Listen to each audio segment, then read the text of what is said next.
Morning बातों आपकी इस क्लास में आपका स्वागत है।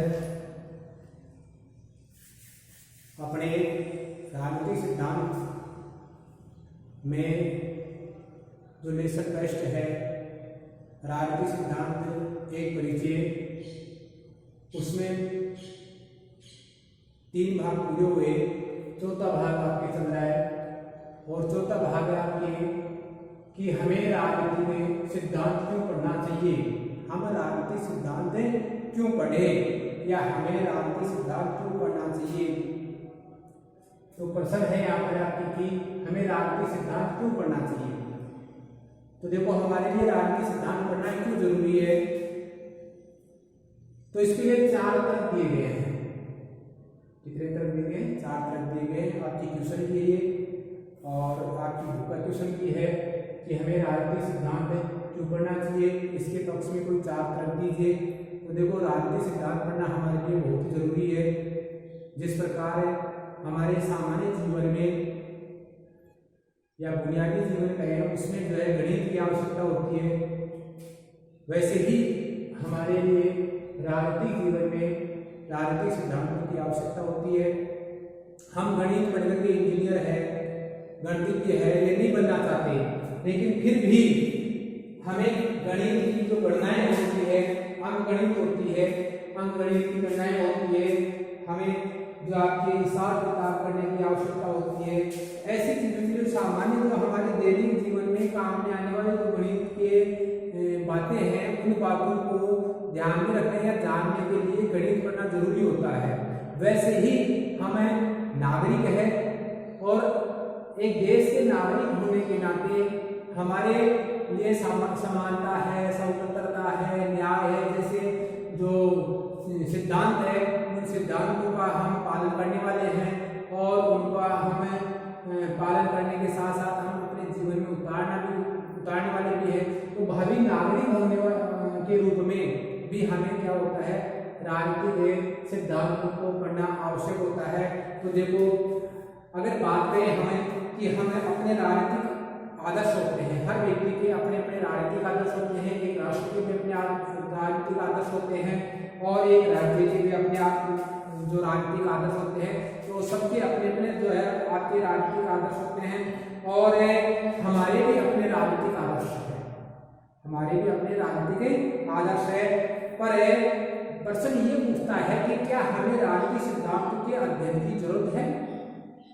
प्रश्न क्या होता है कि हमें राजनीतिक सिद्धांतों के अध्ययन की जरूरत है। हालांकि मैंने पहले ही बता दिया आपको कि कुछ ऐसी चीजें होती है जिन चीजों का हम अध्ययन करते हैं, तो उसी रूप में हमें राजनीतिक सिद्धांतों के लिए अध्ययन की आवश्यकता होती है, पढ़ने की जरूरत होती है। लेकिन प्रश्न ये होता है कि जैसे मैंने ये कहा कि सिद्धांतों को पढ़ने की आवश्यकता होती है, तो आपके मन में प्रश्न होगा कि भाई हमें इनकी क्या आवश्यकता है, राजनीतिक सिद्धांत हम क्यों पढ़े, हम न तो राजनेता बनने वाले हैं और न नीति निर्माता बनने की सोच रहे हैं। या फिर जो है आप ये भी सोच सकते हैं कि राजनीतिक सिद्धांत तो जो है आपके राजनेताओं के काम की चीज है, नीति निर्माण या कानून बनाने वाले जो हमारे सांसद होते हैं, जो हमारी नीति निर्माण करने वाली संस्था संसद है, उसके सदस्यों को आवश्यकता होती है। हमें जो है राजनीतिक सिद्धांतों की आवश्यकता होगी। फिर हम ये भी सोचते हैं कि राजनीतिक सिद्धांत को राजनीति बनाने वाले शिक्षक के लिए जरूरी है, शिक्षक को पढ़ना चाहिए। हमें क्या आवश्यकता है, क्योंकि शिक्षक पढ़ाएगा तो शिक्षक को आवश्यकता है, ये भी सोचते होंगे आप। या फिर आप ये भी सोच रहे हैं कि राजनीतिक सिद्धांत को संविधान की व्याख्या करने वाले, कानून के जो जानकार होते हैं, कानून का न्याय करने वाले जो जज होते हैं, उन जजों के लिए, वकीलों के लिए काम की चीज है, हमारे लिए किस काम की चीज है, उनके लिए होना चाहिए। या फिर आप ये भी सोच रहे हैं कि जो राजनीतिक सिद्धांत है ये तो जो आपके राजनीतिक कार्यकर्ता होते हैं या फिर जो आपके पत्रिकाओं को या जो पत्रकार होते हैं, जो हमारी सूचनाएं भ्रष्टाचार वगैरह इन पर सूचनाएं उठाते हैं और जो आपके भ्रष्टाचार का पर्दाफाश करते हैं, अर्थात भ्रष्टाचार को उजागर करते हैं, ऐसे लोगों के लिए होनी चाहिए। वो लोग राजनीतिक सिद्धांतों को पढ़े और वो लोग क्या करें, आपके राजनीतिक सिद्धांतों को वो पढ़ेंगे तभी जो आपके शोषण के विरुद्ध में, भ्रष्टाचार के विरुद्ध में आवाज उठाएंगे और तभी जो है लोगों को शोषण से मुक्ति मिलेगी, भ्रष्टाचार से मुक्ति मिलेगी। लेकिन ये जरूरी नहीं है कि ये सब कार्य वो भी करेंगे, इसलिए उन्हीं को पढ़ना चाहिए। हम सब जो है आपके भावी नागरिक है, तो एक नागरिक के तौर पर भी हमारा जो आपके क्या राजनीति सिद्धांत पढ़ना आवश्यक है। एक विद्यार्थी के रूप में भी हमारा राजनीति सिद्धांत पढ़ना जरूरी है, और एक जो आपके पेशे के रूप में भी, व्यवसाय के रूप में भी हमारा राजनीति सिद्धांत पढ़ना जरूरी है। तो आपके यहाँ पर राजनीति सिद्धांत क्यों पढ़ना जरूरी है, जो बहुत सारे आपके प्रश्न उठे, उन प्रश्नों का जवाब ये भी है कि हमारे जो राजनीति सिद्धांत है वो हमारे लिए निम्न रूपों में महत्वपूर्ण है, और निम्न रूपों में महत्वपूर्ण होने के कारण ही हमें राजनीति सिद्धांत पढ़ने चाहिए। पहली बात आती है यहाँ पर कि राजनीति सिद्धांत क्यों पढ़ने चाहिए। तो पहली बात यह है कि हमें राजनीति सिद्धांत इसलिए पढ़ने चाहिए, जैसे ऊपर बताया मैंने कि हमने तो जो है राजनीति सिद्धांत लोगों को पढ़ने चाहिए जो या तो राजनीति के शिक्षक है, या राजनेता है, या राजनीतिक कार्यकर्ता है, या जज है, या जो आपके वकील है, या पत्रकार है, उनको पढ़ने चाहिए। तो पहली बात तो यह है कि उन लोगों के जो भी पैसे हैं, आपने जज का पैसा है, या जो आपके वकील का पैसा है, या पत्रकार है, यानी कि या राजनेता है, राजनीतिक कार्यकर्ता है, उनमें से किसी भी समूह में हम क्या कर सकते हैं, जा सकते हैं। उनमें से किसी भी समूह में हमें जा सकते हैं। तो हम छात्र हैं, और छात्र के रूप में हम भविष्य में किसी भी पैसे वाले व्यवसाय को अपना सकते हैं, किसी भी व्यवसाय को चुने सकते हैं। इसलिए परोक्ष रूप से अब जो है आपकी यह अभी ही हमारे लिए प्रासंगिक है। इसलिए परोक्ष रूप से आज ही हमारे लिए क्या जरूरी हो गया, राजनीति सिद्धांत पढ़ना जरूरी हो गया। आइए समझ बात कि भाई हम किसी भी पैसे में जा सकते हैं, वकील भी बन सकते हैं, जज भी बन सकते हैं, हम जो है आपके पत्रकारिता भी कर सकते हैं, हम राजनीति के शिक्षक भी बन सकते हैं, या फिर आप जो है राजनेता बन सकते हैं, राजनीतिक कार्यकर्ता बन सकते हैं, या नीति निर्माता बन सकते हैं। तो इनमें से किसी भी क्षेत्र में आप भविष्य में जा सकते हैं। आज पता तो नहीं आप इस क्षेत्र में नहीं जाएंगे, आप किसी भी क्षेत्र में जा सकते हैं, और इस क्षेत्र में जाने के कारण ही, या जाने की संभावना होने के कारण ही जो है आज ही हमारे लिए क्या जरूरी हो गया, राजनीतिक सिद्धांत पढ़ना जरूरी हो गया। जिस प्रकार देखो आपके मैंने अभी बताया था कि हम गणित पढ़ते हैं, लेकिन गणित पढ़ने वाले सभी विद्यार्थी न तो गणितज्ञ बनते और न ही इंजीनियर बनते, परंतु फिर भी हमारी बुनियादी जो आवश्यकताएं होती है जीवन की, उन बुनियादी आवश्यकताओं में, या बुनियादी जो चीजें होती है, या हमारे जो जीवन में बुनियादी जो गणित होती है उसकी आवश्यकता होती है, गणित की गणनाएं होती है उनकी आवश्यकता होती है, और इसलिए जो है हम गणित की जीवन में आवश्यकता होने के कारण हम क्या करते हैं, इसको पढ़ते हैं, ताकि हमारे जीवन में ये इसका उपयोग हो सके, आवश्यकता पड़ने पर इसका प्रयोग किया जा सके। आप पैसे की गणना करना चाहें, या वस्तु की गणना करना चाहें, तो तोल मोल करना चाहें, तो इन सब के लिए आपको गणित की आवश्यकता पड़ती है। इसलिए बुनियादी जो गणित है उसका ज्ञान जरूरी होता है, इसीलिए आप गणित पढ़ते हैं। तो उसी प्रकार हमारे किसी भी व्यवसाय में जा सकते हैं, और अगर हम व्यवसाय में नहीं जाएं तो भी हम बाहर के नागरिक हैं, और हमारे बुनियादी जीवन में जो आपके कभी भी जो है बुनियादी जो राजनीतिक सिद्धांत है, उन सिद्धांतों की आवश्यकता पड़ सकती है। इसलिए जीवन में इन सिद्धांतों की आवश्यकता होने के कारण हमें ज्यादा भी नहीं तो बुनियादी जो सिद्धांत है, महत्वपूर्ण मूलभूत जो सिद्धांत है राजनीतिक विज्ञान के, वो जानकारी रखना, उनका ज्ञान करना, उनका अध्ययन करना हमारे लिए जरूरी हो जाता है।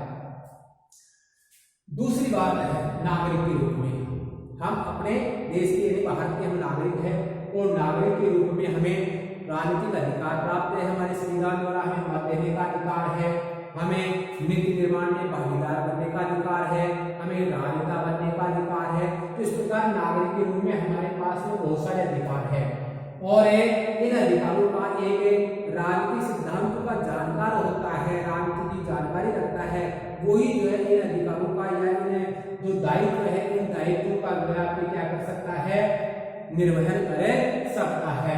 तो देखो दूसरा है नागरिक के रूप में हम सभी मत देने और अन्य मामलों पर फैसले करने के अधिकार संपन्न नागरिक बनने जा रहे हैं, अधिकार संपन्न नागरिक बनने जा रहे हैं। यहाँ पर रहेगा संपन्न हो रहे हैं, यहाँ पर अधिकार संपन्न नागरिक बनने जा रहे हैं। और अधिकार संपन्न नागरिक बनने जा रहे हैं तो ऐसे में जो आपके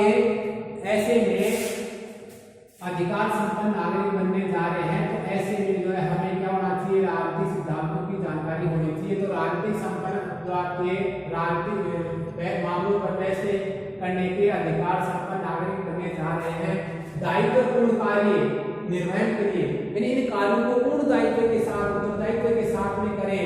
तो ऐसा करने के लिए उन राजनीतिक विचारों और संस्थाओं की बुनियादी जानकारी, मूलभूत जानकारी हमारे लिए मददगार होगी। हमें मत देने और अन्य मामलों पर फैसले निर्णय करने के अधिकार संपन्न नागरिक बनने जा रहे हैं, यानी हमारे को मत देने का अधिकार मिलेगा। और जो महत्वपूर्ण, जो सामाजिक हित के महत्वपूर्ण जो मामले हैं, उन मामलों पर या मुद्दों पर हमें फैसला लेने का भी अधिकार मिलेगा।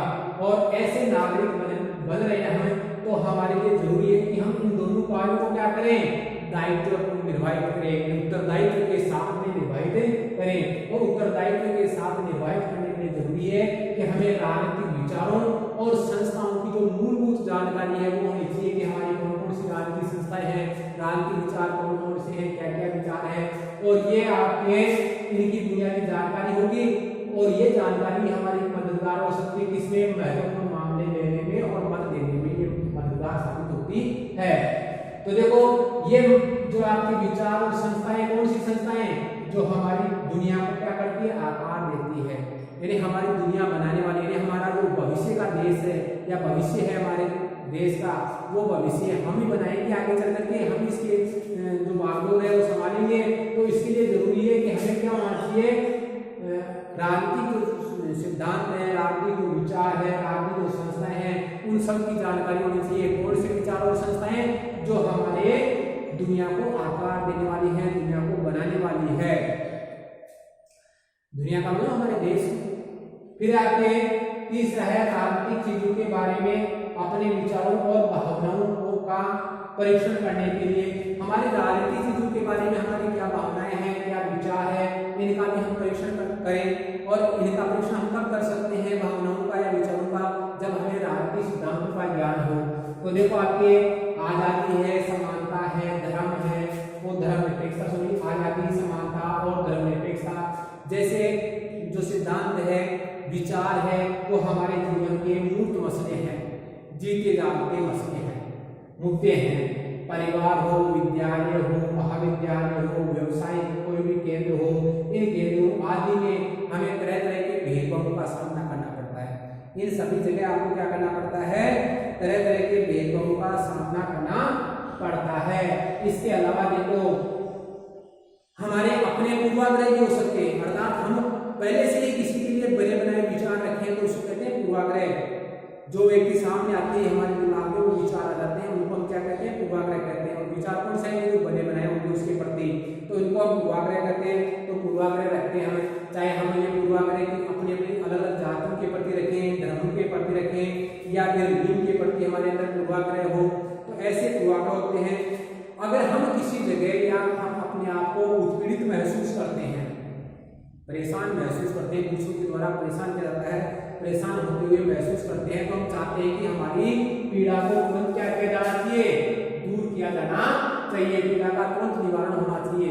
और अगर हमारी पीड़ा का तुरंत निवारण नहीं होता है, तब हम सोचते हैं कि हिंसक क्रांति करके क्या किया जाए, अपनी पीड़ा को दूर किया जाए, हमारी अपनी पीड़ा को क्या किया जाए, हिंसक क्रांति द्वारा दूर किया जाए। तो हम हिंसक क्रांति का विचार करते हैं कि हम हिंसक क्रांति के द्वारा क्या करें, पीड़ा को दूर करें।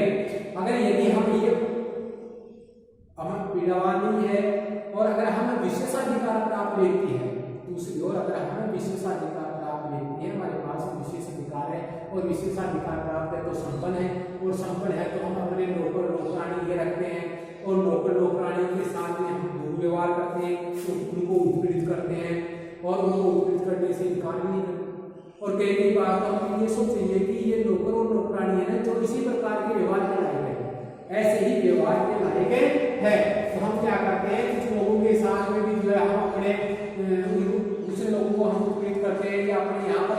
अधिकार संपन्न है तो नौकर नौकरानी को उत्पीड़ित करते हैं, और फिर हम ये सोचते हैं कि ये लोग इसी व्यवहार के या उसी प्रकार का व्यवहार करने योग्य है जैसा इनके साथ हम कर रहे हैं, ऐसा हम सोचते हैं।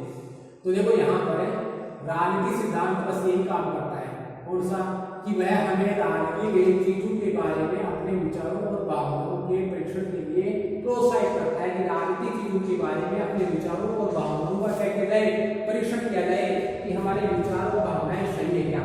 जैसे यहाँ पर हम उत्पीड़ित हुए, तरह तरह के भेदभाव से हम प्रतिदिन जो है सामना करते हैं, उनसे हम उत्पीड़ित होते हैं, अपने आप को उत्पीड़ित महसूस करते हैं और हम पीड़ा का निवारण करना चाहते हैं। उसके लिए हमें जो है विलंब होता है तो हिंसक क्रांति की बात सोचते हैं। तो यहाँ पर हमारा विचार है हिंसक क्रांति का, है ना। दूसरी ओर हमारा विचार है कि ये जो नौकर और नौकरानियां है या जो दूसरे लोग हैं जिनको हम उत्पीड़ित कर रहे हैं वो इसी योग्य है, पूरी उत्पीड़ित करने योग्य ही है। तो ये जो हमारे विचार है, ये जो हमारी भावना है ना इस प्रकार की, इन विचारों और भावनाओं के परीक्षण के लिए ही राजनीतिक सिद्धांत हमें क्या करता है, प्रोत्साहित करता है कि आप जो महसूस कर रहे हैं, आप जो करना चाह रहे हैं क्रांति, या कि आप जो उत्पीड़ित कर रहे हैं लोगों को और ये सोच रहे हैं कि वो इस योग्य है, तो ऐसे विचारों के प्रति या ऐसे विचारों के परीक्षण के लिए जो है राजनीतिक सिद्धांत क्या करता है, हमारे को प्रोत्साहित करता है और हमें पूरी सतर्कता जो है बरतने को सिखाता है कि हमें सतर्कता बरतनी चाहिए। और हम सतर्कता बरतते हैं और अपने विचारों और भावनाओं में क्या होते हैं, धीरे धीरे उधार होते चले जाते हैं। तो राजनीतिक सिद्धांत हमें अपने विचारों और भावनाओं में क्या करता है, उधार बनाता है। तो तीसरा जो आपके राजनीतिक सिद्धांत पढ़ने का कारण क्या है, राजनीतिक सिद्धांत हमें अपने विचारों और भावनाओं का परीक्षण करने को प्रोत्साहित करते हैं और थोड़ी सतर्कता से देखने पर से हम क्या हो जाते हैं, राजनीतिक सिद्धांतों के आधार पर देखने से हम क्या होने लग जाते हैं, अपने विचारों और भावनाओं में उधार होने लग जाते हैं। चौथा है आपके छात्र के रूप में कि आप छात्र हैं और छात्र के रूप में आपके लिए राजनीतिक सिद्धांत क्यों जरूरी है। तो देखो छात्र के रूप में हम बहस और प्रतियोगिताओं में क्या करते हैं, भाग लेते हैं। आप बहस भी करते हैं, क्लास में प्रतियोगिता होती है, दूसरे लोगों के साथ में, समाज के लोगों के साथ में जो प्रतियोगिता है वो हो जाती है। कई बार किसी बात को समानता, स्वतंत्रता, न्याय जैसे आपके राष्ट्रवाद जैसे मुद्दों को लेकर के भी आप समाज के अन्य लोगों से, आपसे बड़े जो शिक्षित लोग हैं उनके साथ में कोई मुद्दा आ जाता है तो उनको लेकर के भी आप बहस करने लग जाते हैं, है ना। तो देखो हर विचार पर अपनी अपनी राय होती है। जैसे पीछे मैंने पहले वाला जो लेसन था, पिछले वाला लेसन, उसमें जो अपना क्लास थी पहले वाली, उसमें इसी लेसन की पीछे वाली क्लास थी, उसमें बताया था मैंने आपके कि लोगों की स्वतंत्रता समानता के बारे में जो है आपकी अलग अलग राय होती है। तो वैसे हमारी किसी भी बात को लेकर के अलग राय हो सकती है, अपनी राय होती है कि इस चीज के बारे में, जैसे समानता के बारे में राय रखें तो हमारी समानता के बारे में राय होती है कि समानता क्यों सही है या क्यों गलत है, समानता में जो आपके किस प्रकार का कार्य ये उचित है, क्यों अनुचित है। तो किसी भी बात को लेकर के हमारे अंदर यह राय हो सकती है कि क्या सही है इसमें और क्या गलत है, क्या उचित है और क्या अनुचित है। इसी प्रकार की राय दूसरों की हो सकती है, जिसको आप अनुचित मानते हो दूसरा उसको अनुचित नहीं माने, इसी प्रकार का हो सकता है, उसकी राय अलग है अपनी, या वो थोड़ा जिसको आप ज्यादा अनुचित मानते हो उसको थोड़ा अनुचित माने, थोड़ा सही माने, उसमें कुछ संशोधन चाहिए। इस प्रकार उसके विचार अलग हो सकते हैं। तो इस प्रकार किसी भी बात को लेकर के आपके उचित और अनुचित के आधार पर, गलत और सही के आधार पर क्या हो सकती है, दूसरों के साथ बहस हो सकती है।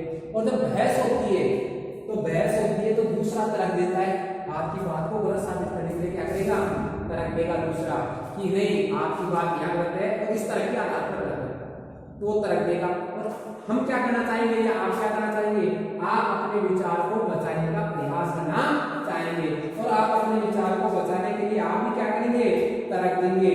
क्या करेंगे, तरक देंगे, युक्तियां सोचेंगे और तरह की युक्तियां सोच करके उसको जो है अपनी बात को रखेंगे और अपनी बात को सही साबित करने का प्रयास करेंगे। तो राजनीतिक सिद्धांत हमें न्याय है, समानता है, राजनीतिक सिद्धांत क्या करते हैं, हमें न्याय है, समानता है, इनके बारे में सुव्यवस्थित सोच से अवगत कराते हैं। सुव्यवस्थित सोच से अवगत कराते हैं कि समानता और न्याय के बारे में हमारी सोच कैसी होनी चाहिए, एक सुव्यवस्थित सोच क्या होगी, माने तो सुव्यवस्थित सोच से अवगत कराते हैं, ताकि हम क्या करें, अपने विचारों को परिष्कृत करें। अगर हमारे विचार परिष्कृत होंगे तो दूसरों से बहस करते समय हमें तर्क की खोज करने की आवश्यकता नहीं होगी, तर्क और युक्ति तलाशने की आवश्यकता नहीं होगी। क्यों? क्योंकि हमारा विचार पहले से परिष्कृत है, शुद्ध है, सही है। इसलिए दूसरा हमारे साथ या तो उस विचार को लेकर बहस नहीं करेगा, और बहस करेगा भी तो उसके द्वारा दिए गए तर्क गलत मिलेंगे, इसलिए वो हमारे विचार को गलत साबित नहीं कर सकता, क्योंकि हमारा विचार पहले से क्या है, परिष्कृत है। परिष्कृत कैसे हुआ? क्योंकि हमने राजनीतिक सिद्धांतों का अध्ययन किया है, हम राजनीतिक सिद्धांतों को जानते हैं, इसलिए राजनीतिक सिद्धांतों को जानने के कारण न्याय और समानता के बारे में हमारी जो सोच है वो सुव्यवस्थित है। तो देखो आपके जब हमारे विचार परिष्कृत हो जाते हैं और सार्वजनिक हित जो आपके स्वीकार्य तरीके से तर्क वितरक कर सकते हैं, तो सार्वजनिक हित में क्या कर सकते हैं, हमारे विचार जो आपके क्या हो जाते हैं, परिष्कृत हो जाते हैं। तो हम सार्वजनिक हित में जो आपके स्वीकार्य तरीके से, एक सुव्यवस्थित तरीके से तर्क वितरक कर सकते हैं और सार्वजनिक हित के कार्यों में संलग्न हो सकते हैं, सार्वजनिक हित की बात कर सकते हैं, सार्वजनिक हित का समर्थन कर सकते हैं। तो तर्कसंगत ढंग से बहस करने और प्रभावी तरीके से हमारी बहस में तर्कसंगत हो, सही हो, माने तर्क के आधार पर सही हो, और जो है प्रभावी हो, कैसी हो, प्रभावी हो।